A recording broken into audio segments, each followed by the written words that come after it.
Welcome to the Prathertown Porch, the porch where we talk much and laugh often.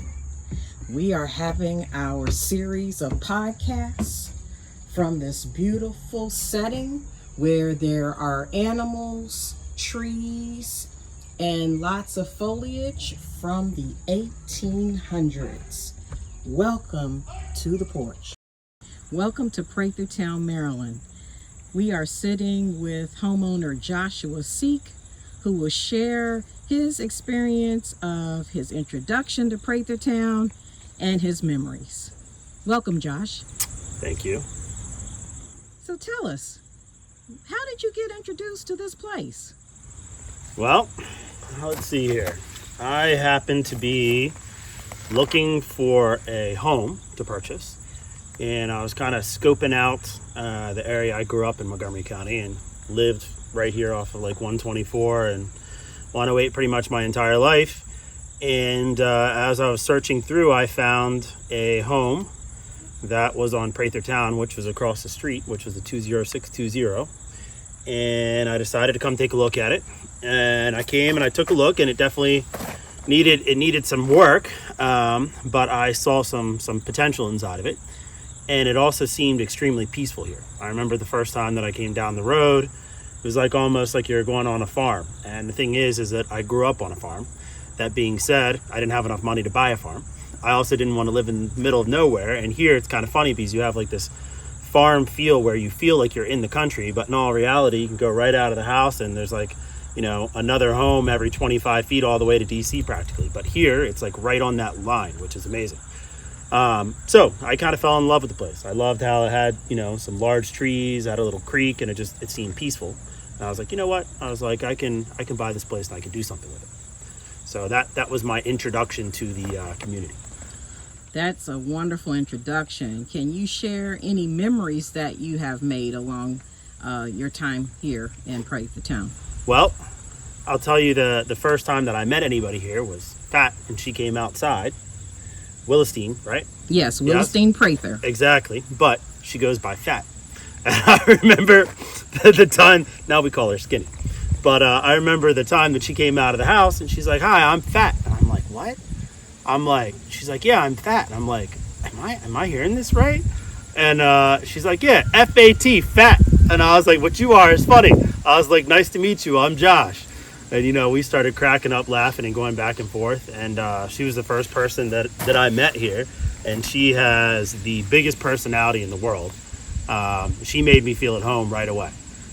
So I've always loved, going up and down here and going over and chatting with her. And, she's just got a presence about her that makes everybody feel happy, everybody feel at home, and like there's not a care in the world. So along the way being here, I don't know. The more that we lived here, the more we learned to love it. We get a lot of animals that come up through the woods. Coyotes aren't super welcome, although it's pretty cool to see a coyote. And what I've learned by kind of looking at the maps and everything is that a lot of these animals will go down the Potomac River and then they come down through Seneca Creek here, which is all wooded, and they come from, I just got a gnat in my eye. They come from like Western Maryland, etc., and they make their way down inside of here. We had some foxes that were born on the property, and it's pretty routine that you'll see foxes and baby deer around here. We put out bird seed and nuts and fruits and dried fruits and things like that, and they come and they eat them, and it's just nice. It's, it has that feel of like you're in the country and you have the animals around, and it's very peaceful, and it just, I would say overwhelmingly there's good energy here on the property. Thank you for sharing that, because that is a good segue to our quest to preserve Prathertown. We're not interested in development. We're not interested in anything that would cause noise pollution. And we've done our personal best to mitigate some of the climate concerns that we have here, such as radon and lead and, checking water quality, etc.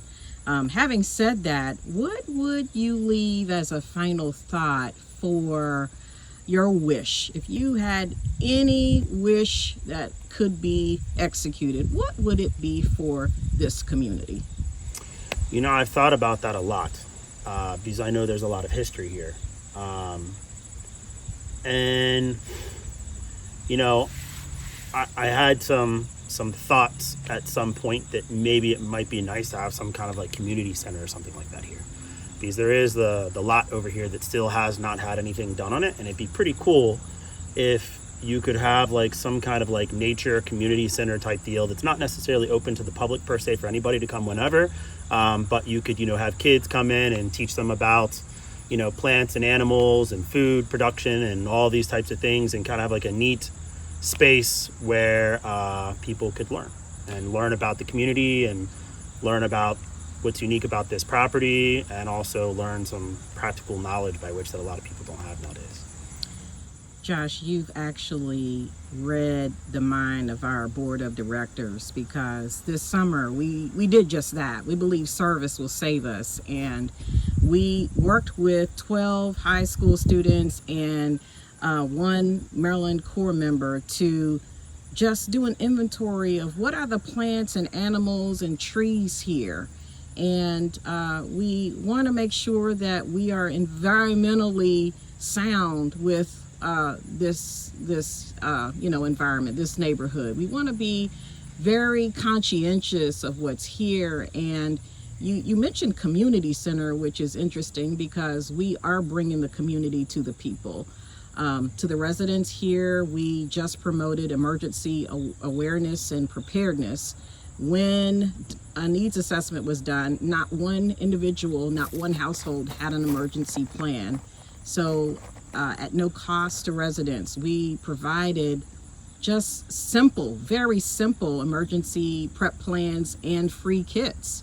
And even yesterday we heard of how lives were saved and improved as a result of that. So we don't know yet the future, but we do know that service is needed in this community, and we want to keep it pure, we want to keep it healthy, and we want to bring much needed infrastructure here in a non-invasive way. So we thank you for being here.